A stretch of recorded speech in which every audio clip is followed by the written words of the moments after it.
One to one ஆன்மீக நேயர்களுக்கு அன்பு வணக்கம். நம்ம சேனலில் தொடர்ந்து ஜோதிட விழிப்புணர்வு நிகழ்ச்சிகளை பார்த்துட்டு வரோம். அந்த வகையில் இன்றைக்கி பார்க்க போகிறது யோகம் தரும் மறைவிட ஸ்தானங்கள் அப்படின்னு சொல்கிறது. பொதுவாக மறைவிட ஸ்தானங்களில் ஒரு கிரகம் வந்ததுன்னா அது பெரிய அளவுக்கு பலன்களை கொடுக்காது. அதே சமயத்தில் நல்ல நிலையில் இருந்தால் அது பலன்களை கொடுக்கும் அப்படிங்கிறது ஜோதிடத்தில் பொதுவான விதி. இப்போ மறைவிடங்கள் அப்படிங்கிறது இந்த இடத்துல என்னென்னத்தை குறிக்கப்படுது அப்படின்னு கேட்டிங்கன்னா, ஒரு ஜாதகத்தில் 6ஆம் இடம், 8ஆம் இடம், 12ஆம் இடம் இந்த 3 இடத்துக்கும் மறைவிடங்கள் அப்படிங்கிற ஒரு பெயர் உண்டு.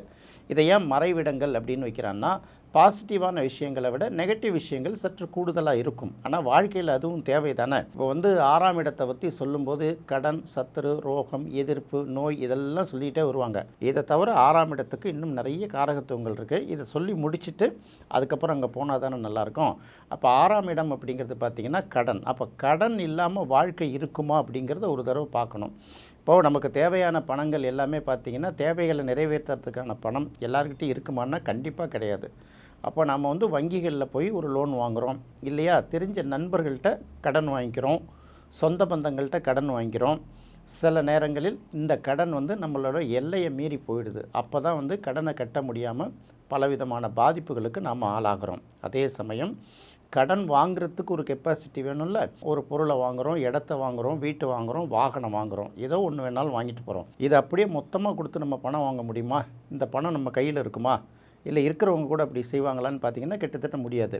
அப்போ ஒரு கார் வாங்கணுன்னாலும், 2 வீலர் வாங்கணுன்னாலும், வீடு வாங்கணுன்னாலும் இப்போ லோன் அப்படின்னு ஒரு விஷயத்தை வாங்குகிறோம்ல. இந்த லோன் வாங்கக்கூடிய கெப்பாசிட்டி இது உங்களுக்கு உண்டா? உங்களை நம்பி எவனாவது கடன் கொடுப்பானா அப்படின்னு பார்க்குறது இந்த 6ஆம் இடம். ஸோ இந்த 6ஆம் இடம் நன்றாக இருந்தால் மட்டும்தான் உங்களால் கடன் வாங்க முடியும். அடுத்தது என்ன சொல்கிறோன்னா, நோய் அப்படின்னு எடுக்கிறோம். அப்போ நோய் அப்படின்னு எடுக்கும்போது நோய்ங்கிறது எங்கேருந்து வரும்? உடம்பில் நோய் எதிர்ப்பு சக்தி குறைவாக இருந்தால் மட்டும்தானே அப்போ நோய்ங்கிறது வரும். அப்போ நோய் எதிர்ப்பு சக்தியை குறிக்கக்கூடிய இடமும் 6ஆம் இடம் தானே. அப்போ 6ஆம் இடத்துக்குரிய கிரகம் வலிமையாக இருக்கணும். அது எந்த இடத்துல இருக்குங்கிறது அது அடுத்த கட்டம்.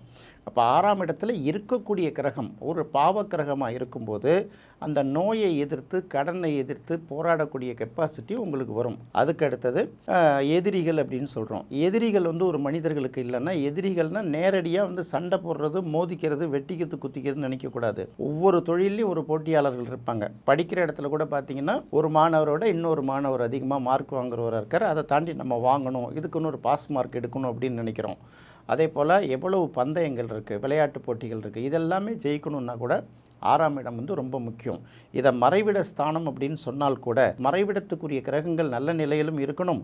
அந்த மறைவிடங்கள் நன்றாக இருந்தால்தான் உங்களால் எதையும் சமாளிக்கக்கூடிய ஒரு கெப்பாசிட்டி வரும். சினிமா படங்களில் சொல்கிறாங்கல்ல, எதிரி இல்லாத வாழ்க்கை இனிப்பு இல்லாத தேன் மாதிரி. இனிப்புன்னா தேனில் போய் இனிப்பு இல்லைன்னா அதுக்கு என்ன மரியாதை இருக்குது?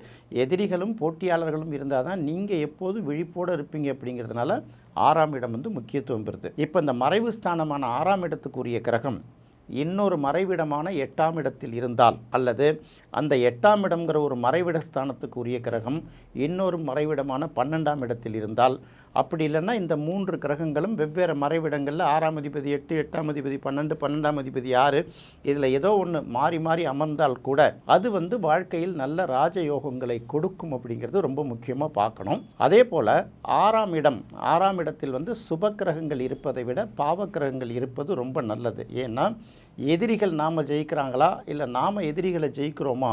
அதே போல் நோய் நம்மளை ஆட்கொள்ளுதா, நோயை நம்ம விரட்டி அடிக்கிறோமா? இப்படியெல்லாம் சொல்லிக்கிட்டே வருவோம்ல. கடன் நம்மளை மூழ்க அடிக்குதா இல்லை கடனை நாம் அடைச்சிட்டு மீண்டு வரோமா? இதெல்லாம் சொல்லக்கூடிய இடம் 6ஆம் இடம்ங்கிறதுனால அந்த 6ஆம் இடத்தில் ஒரு பாவக்கிரகம் இருப்பது நல்லது, அல்லது 6ஆம் இடத்துக்கு ஒரு பாவக்கிரகத்தின் பார்வை கிடைத்தல் நல்லது. இது ஒரு யோகம். அதே போல் இந்த 6ஆம் அதிபதி அப்படிங்கிறது 8ஆம் இடத்துலையோ 12ஆம் இடத்துலையோ இருந்தால் ஏதோ ஒரு காலகட்டத்தில் ஒரு நல்ல முன்னேற்றத்தை கொடுக்கும். இதை தான் விபரீத ராஜயோகம்னு சொல்லுவாங்க. இதுதான் மறைவிட ஸ்தானங்கள் கொடுக்கக்கூடிய ஒரு யோகமாக நம்ம லைஃப்பில் கன்சிடர் பண்ணுறோம். இப்போ இதுவரைக்கும் 6ஆம் அதிபதியை பார்த்துட்டு வந்திருக்கோம், 6ஆம் இடத்தை பார்த்துருக்கோம்னா அடுத்து 8ஆம் இடத்தை பார்க்கணும். 8ஆம் இடத்தை பொறுத்த வரைக்கும் ஆயுள் ஸ்தானம் அப்படின்னு சொல்கிறோம். இன்னொரு பக்கம் மாங்கல்ய ஸ்தானம் அப்படின்னு சொல்லுவோம். இது சிறுநீரக உறுப்புகள், கழிவு உறுப்புகளை குறிக்கக்கூடிய ஒரு ஸ்தானமாக இருக்கிறதுனால இந்த இடத்துல பாவக்கிரகம் இருக்கலாமா, சுபக்கிரகம் இருக்கலாமா அப்படின்னு பல கேள்விகள் இருக்கும். இந்த கிரகமே இல்லாமல் இருக்கிறது ரொம்ப நல்லதுன்னு தான் பல பேர் இடங்களில் சொன்னால் கூட ஒரு சில இடங்களுக்கு சில விதிவிலக்குகள் இருக்குது. அப்போ ஒரு சில இடம்னா 8ஆம் இடத்தில் சனி இருந்தால் அது ஒரு சிறப்பாக சொல்லப்படுது. ஏன் அப்படின்னு கேட்டிங்கன்னா, ஆயுளை குறிக்கக்கூடிய சனி பகவான் ஆயுளை குறிக்கக்கூடிய 8ஆம் இடத்தில் இருப்பது ரொம்ப சிறப்பு. அவர்களுக்கு ஆயுள் தீர்க்கம். பொதுவாக ஒரு காரகத்தை குறிக்கக்கூடிய கிரகம் அதே காரகத்தை குறிக்கக்கூடிய ஒரு இடத்தில் இருந்தால் காரகோபவன் அஸ்திம்போம். இப்போ சூரியன் வந்து தந்தையை குறிக்கக்கூடிய கிரகம், 9ஆம் இடம்ங்கிறது தந்தையை குறிக்கக்கூடிய ஒரு இடம். அப்போது தந்தையை குறிக்கக்கூடிய சூரியன் தந்தையை குறிக்கக்கூடிய இடமான 9ஆம் இடத்தில் இருந்தால் அந்த இடம் பாழ்பட்டு போகும்னு நினைக்கிறோம்ல. ஆனால் சனி பகவானுக்கு மட்டும் இதை வந்து ஒரு விதிவிலக்காக சொல்லப்படுது. அப்படின்னா 8ஆம் இடம்ங்கிறது ஆயுள் ஸ்தானம், ஆயுளை குறிக்கக்கூடிய கிரகம் வந்து சனி. அப்போ 8ஆம் இடத்தில் சனி இருந்தால் அவர்களுக்கு வந்து ஆயுள் தீர்க்கம் அப்படிங்கிற ஒரு விஷயத்தை ஜோதிட நூல்களில் சொல்லப்பட்டிருக்கு. அதே போல் 8ஆம் இடத்தில் சுக்கிரன் இருப்பது அதை விட சிறப்பு. ஏன் அப்படின்னு பார்த்தோம்னா, பொதுவாக இந்த சுக்கிராச்சாரியார் அப்படின்னு சொல்ல போகிற சுக்கிரனுக்கு 6, 8, 12ஆம் இடங்கள், அதாவது அசுரர்களுக்கு வந்து இருட்டில் பவர் அப்படின்னு நம்ம புராணத்திலாம் சொல்கிறோம்ல, புராணத்தை குறியீடாகவே எடுத்துக்கோங்க. அப்போ சுக்கிரனுக்கு அசுரகுரு அப்படிங்கிற ஒரு பேர் இருக்கிறதுனால அவர் வலிமையான இடங்களில் இருக்கிறத விட மறைவிடங்களில் இருக்கும்போது அதுக்கு அதிக பலம். இதை நம்ம பல இடங்களில் தொடர்ந்து சொல்லிக்கிட்டே வரோம். ஏற்கனவே சுக்கிரன் 6, 8, 12 இருந்தால் கல்யாணம் ஆகாதுன்னு சொன்னவங்க அதே ஆட்கள் இப்போ என்ன பண்ணுறாங்கன்னா, நம்ம சொல்கிறத வச்சு 6, 8, 12 இருக்கிறது நல்லதுன்னு அவங்க வாயாலே மாற்றி பேசுகிற அளவுக்கு மாற்றிருக்கோம். அப்படி இல்லை. ஜோதிட நூல்களில் விதிகள் விதிவிலக்குகள் நிறையா இருக்கும். அதில் நிறைய தோண்டி பார்க்க போகிறோம். அப்போ 8ஆம் இடத்தில் சுக்கிரன் இருப்பது ரொம்ப சிறப்பு. அவர்களுக்கு வந்து பணப்பஞ்சமே வராது அப்படிங்கிற ஒரு விஷயத்தை எடுத்துக்கணும். 8ஆம் இடத்துக்குரிய ஒரு கிரகம் 12ஆம் இடத்திலேயோ 6ஆம் இடத்திலேயோ, அதாவது இன்னொரு மறைவிடத்தில் இருந்தால் அது வந்து ஒரு விபரீத ராஜயோகத்தை கொடுக்கும், நல்ல யோகத்தை கொடுக்கும் அப்படிங்கிறது தான் நம்ம இந்த இடத்துல மெயினாக நம்ம கணக்கில் எடுத்துக்கணும். ஜாதகத்தை பொறுத்தவரை, ஜோதிடத்தை பொறுத்தவரை ஒரு இடத்தையும் அனலைஸ் பண்ணணும், ஒரு கிரகத்தையும் அனலைஸ் பண்ணணும். அந்த கிரகங்களை பார்க்கக்கூடிய இன்னொரு கிரகங்களையும் பார்க்கணும், அதோட சேரக்கூடிய கிரகங்களையும் பார்க்கும். இது இடையில காரகோபவனஸ்லேருந்து இப்படி பல விஷயங்களை எடுத்து பார்த்து ஒப்பிட்டு பார்க்கும்போது தான் நமக்கு நல்ல நிலை புரியும். இது 8ஆம் இடத்தை பற்றி சொல்கிறோம். அப்போ 8ஆம் இடம் நல்லா இருந்தால்தான், எனது மர்ம உறுப்புகளை சொல்கிறதுனால உறுப்புகள் வலிமையாக இருந்தால்தான் இந்த ஆண் பெண்ணுக்குள்ள இடைகளில் உள்ள சேர்க்கை எப்படி இருக்குல்ல, ஆண் வந்து பெண்ணை திருப்திப்படுத்த முடியும், பெண் வந்து ஆணை திருப்திப்படுத்த முடியும். அப்போ அந்த இடத்துல 8ஆம் இடம் எந்த அளவுக்கு முக்கியம் அப்படிங்கிறத தெரிஞ்சுக்கணும். அதுக்கு அடுத்தது நம்ம 12ஆம் இடத்துக்கு வரோம். 12ஆம் இடம் அப்படிங்கிறது வந்து அயன சயன சுகஸ்தானம். இதுதான் வந்து படுக்கை அறையை குறிக்கக்கூடிய ஒரு கிரகம். அப்போ 12ஆம் இடம் அப்படிங்கிறது வெளிநாட்டையும் குறிக்கக்கூடிய ஒரு இடம் இல்லையா. அப்போ 12ஆம் இடத்தை குறிக்கக்கூடிய இடத்தில் அந்த வெளிநாடு அயன சயன சுகஸ்தானத்தை குறிக்கக்கூடிய 12ஆம் அதிபதி எந்த இடத்தில் இருந்தால் நல்லது அப்படின்னு பார்க்கும்போது 2ஆம் இடத்துல இருக்கிறது கூட பெரிய மைனஸ் இல்லை. ஏன்னா 12ஆம் அதிபதி 2ஆம் இடத்துல இருந்ததுன்னா வெளிநாட்டு வருவாய் கிடைக்கும் அப்படிங்கிற ஒரு விஷயத்தை சொல்லுவாங்க. அந்த 6, 8 விட 12 வந்து பெரிய அளவுக்கு மைனஸாக எடுக்க மாட்டாங்க. இருந்தாலும் அதை பார்க்க வேண்டிய ஒரு இடம். அப்போ 12ஆம் அதிபதி 6ஆம் இடத்துல இருந்தாலோ 8ஆம் இடத்துல இருந்தாலோ அது வந்து ஒரு வகையில் விபரீத ராஜயோகம் உங்களுக்கு ஏற்படுத்தி கொடுக்கும் அப்படின்னு எடுத்துக்கலாம். அடுத்து 12ஆம் இடத்தில் எந்த மாதிரியான கிரகங்கள் இருந்தால் நல்ல பலனை கொடுக்கும், எந்த மாதிரியான கிரகங்கள் இருந்தால் சுமாரான பலன்கள் கிடைக்கும் அப்படின்னு பார்க்கும்போது பொதுவாகவே 12ஆம் இடத்தில் சுப கிரகங்கள் இருப்பது ரொம்ப சிறப்பு அப்படின்னு சொல்கிறாங்க. ஏன்னா 12ஆம் இடம்ங்கிறது வந்து அயன சயன சுகம், சாப்பிட்றது, தூங்கிறது, ஊர் சுற்றுறது, இப்படியெல்லாம் பல விஷயங்கள் எடுக்கலாம்.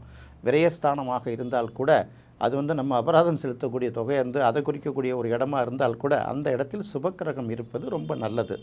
அவர்கள் வந்து சாதாரணமாக அந்த சாப்பிட்றதுக்கு, தூங்கிறதுக்கு, ஒரு இடத்துக்கு போயிட்டு வர்றதுக்கு பெரிய அளவுக்கு அடிப்படை தேவைகளுக்கு போராட்டத்தை சந்திக்க மாட்டாங்க.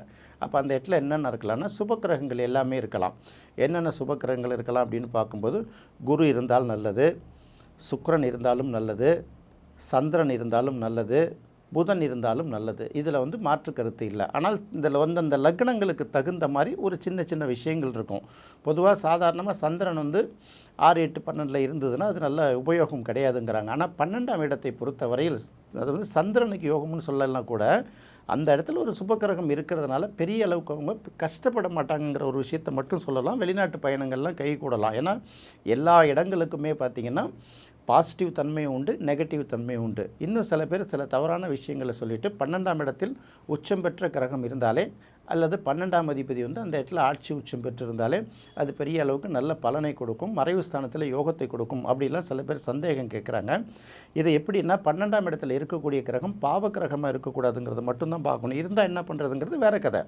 எல்லாருக்கும் என்ன நம்ம நினச்ச மாதிரி அந்தந்த இடத்துல உட்காந்துருக்க முடியுமா என்ன? இப்போ 12ஆம் இடத்துல சூரியன் உச்சம் பெற்றிருக்குன்னு வச்சுக்கோங்களேன். அப்போ எந்த இடத்துல 12ல் உச்சம் இருக்கும்? ரிஷப லக்னமாக இருக்கிற பட்சத்தில் 12ஆம் இடத்துல சூரியன் தான் அந்த இடத்துல சூரியன் உச்சம் பெற்றிருக்கும் அப்படின்னு எடுத்துக்கலாம். அப்போ 12ஆம் இடத்தில் சூரியன் உச்சம் பெற்றிருந்தால் நல்ல பலனை கொடுக்குமா அப்படின்னு பார்த்தீங்கன்னா கண்டிப்பாக கொடுக்காது. 12ஆம் இடத்தில் சூரியன் இருந்தால் அல்லது செவ்வாய் இருந்தாலும் சரி, நல்ல பலனை கண்டிப்பாக கொடுக்கவே கொடுக்காது. ஏன் அப்படின்னு கேட்டிங்கன்னா, அது படுக்கை அறையில் அந்த இடத்துல வந்து இது போல் நெருப்பு கிரகங்கள் கண்டிப்பாக இருக்கக்கூடாது. நிறைய பேருக்கு பார்த்திங்கன்னா அந்த வாழ்க்கை கணவன் மனைவிக்கு இடைப்பட்ட அந்த அன்பு நெருக்கம் இதெல்லாம் கடுமையாக பாதிக்கப்படும். எல்லாருக்குமே அப்படி தான் இருக்குது அப்படின்னு தான் சொல்லக்கூடாது. அது வந்து கொஞ்சம் பாதிப்பு வந்து கூடுதலாக இருக்கும். அதே போல் 12ஆம் இடத்தில் செவ்வாய் இருக்கிறது இந்த மாதிரியான பாதிப்பை கொடுக்கும். சரி, ராகு இருக்கலாமா அப்படின்னு கேட்டிங்கன்னா, ராகு இருக்கிறது பெரிய அளவுக்கு மைனஸ் கிடையாது. ஏன்னா அது வேற்றுமொழி வேற்று இனம் அந்த மாதிரி போகும்போது அந்த அயன சயனம் அப்படின்னு சொல்கிறோம் இல்லையா, அந்த பயணங்கள் வெளிநாட்டு பயணங்கள் அந்த மாதிரி விஷயங்களில் சில லாபத்தை இது கொடுத்துரும். 12ஆம் இடத்துல கேது உட்காரும்போதோட நம்ம என்ன சொல்கிறோம்னா, அவங்க வந்து விருப்பப்பட்ட வாழ்க்கை அவங்களுக்கு தானாலும் அமையலாம், இல்லை விருப்பப்பட்ட வாழ்க்கை அமைஞ்சு அதை விட்டு துறவி மாதிரியும் ஒதுங்கி வாழலாம். இப்படி பல விஷயங்கள் சொல்லிட்டு வரோம்ல. 12ஆம் இடத்துல உச்சம் பெற்ற கிரகம் இருக்கிறதுனாலே அவங்க லைஃப்பெல்லாம் கண்டிப்பாக மாறிடாது. அந்த கிரகம் சுப கிரகமாக இருக்கிற பட்சத்தில் ஒரு நல்ல பலனை கொடுக்கும் அப்படிங்கிறத எடுத்துக்கலாம். அப்போது இந்த 6, 8, 12 அப்படிங்கிறது வந்து நாம் வந்து சுபமற்ற ஸ்தானம்னு ஒதுக்கிடவே கூடாது. வாழ்க்கையில் முன்னுக்கு வரணும், ஆரோக்கியமாக இருக்கணும், நினச்ச இடத்துக்கு போயிட்டு வரணுன்னா அந்த 6, 8, 12ஆம் இடத்துக்குரிய கிரகங்கள் வலிமையாக இருக்கணும். அந்த இடத்துல இருக்கக்கூடிய கிரகங்கள் அப்படின்னு பார்க்கும்போது, இப்போ 6ஆம் இடம் அப்படின்னு பார்க்கும்போது அந்த இடத்துல பாவக்கிரகங்கள் என்ன பாவக்கிரகங்கள் வேணாலும் இருக்கலாம், அது அப்படியே நமக்கு பலம். 8ஆம் இடம் அப்படின்னு பார்க்கும்போது சனி இருப்பதோ அல்லது சுக்கிரன் இருப்பதோ நமக்கு ஒரு நல்ல பலம். 12ஆம் இடம் அப்படின்னு பார்க்கும்போது அந்த இடத்துல 12ஆம் இடத்துல சுபக்கிரகங்கள் இருக்கிறது மட்டும்தான் ஓரளவுக்கு நல்ல பலனை கொடுக்கும். இது பாவக்கிரகங்கள் உச்சம் பெற்றிருக்கிறது ஒரே காரணத்தினால நல்லதையும் கொடுத்துடாது, சுபக்கிரகங்கள் நீச்சமாக இருக்கிறதுனாலையும் ஒரு கெட்ட பலனையும் கொடுத்துடாது. இதுதான் வந்து மறைவு ஸ்தானங்கள் கொடுக்கக்கூடிய ஒரு ராஜயோகமாக நம்ம வந்து இந்த இடத்துல பார்க்க வேண்டியிருக்கு. இது வந்து எப்படின்னா யாரையும் நம்ம வந்து குறை சொல்லியோ மதிச்சோ அப்படியெல்லாம் கிடையாது. நமக்கு சில சந்தேகங்கள் கேட்கும்போது உங்களுக்கு இந்த விஷயத்தை நம்ம தெளிவுபடுத்தும் போது நீங்கள் ஒரு ஜாதகத்தையும் பார்க்கும்போது அப்ளை பண்ணலாம். அதுக்காக சொல்லப்படுறதே தவிர இது குழப்பறதெல்லாம் கிடையாது. அதனால் நீங்கள் தெளிவாக பார்த்துக்கோங்க. உண்மையிலே இந்த ஜோதிடத்தை வீட்டில் உள்ள நிறைய லேடிஸ் பார்க்குறாங்க. ஏன்னா நிறைய ஃபோன் பண்ணி நமக்கு மெசேஜ்லாம் வரும்போது நமக்கு தெரியுதில்ல, அவர்களுக்கு ஒரு தெளிவு பெறுவதற்காக தான் இத்தனை விளக்கமாக நம்ம சொல்லப்படுறோம். என்ன நேயர்களே, இந்த நிகழ்ச்சி உங்களுக்கு ரொம்ப பிடிச்சிருக்குன்னு நினைக்கிறேன். மீண்டும் மற்றொரு சுவையான நிகழ்ச்சியில் சந்திக்கலாம். நன்றி, வணக்கம்.